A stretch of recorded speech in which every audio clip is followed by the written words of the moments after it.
तर बातमी आहे कृषी मंत्री माणिकराव कोकाटेंसंदर्भात। कृषी मंत्री माणिकराव कोकाटे तातडीने मुंबईकडे रवाना झालेत। उपमुख्यमंत्री अजित पवारांची भेट घेण्याची शक्यता आहे। विधानसभेत मोबाईलवर रमी खेळताना त्यांचा व्हिडिओ व्हायरल झाला। त्यानंतर पुन्हा एकदा माणिकराव कोकाटे चर्चेत आले। विरोधकांनी माणिकराव कोकाटे यांच्या राजीनाम्याची मागणी केली आहे। दरम्यान मी कुठलाही गुन्हा केला नाही, मी रमी खेळत नव्हतो, त्यामुळे राजीनामा देण्याचा प्रश्नच येत नाही असं कोकाटेंनी म्हटलं। उलट माझी बदनामी करणाऱ्या विरोधात मी मानहानीचा दावा दाखल करणार असल्याचंही कोकाटेंनी म्हटलं।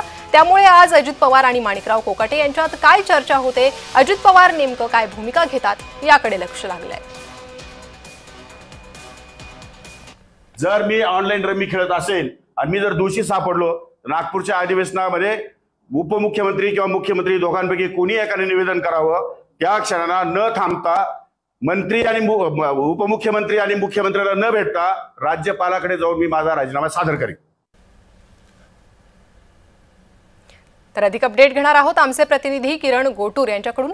किरण, काल माणिकराव कोकाटेंनी राजीनाम्याची शक्यता फेटाळून लावली होती, त्यानंतर आज अजित पवारांची भेट, काय होऊ शकतं, काय घडामोडी घडू शकतात?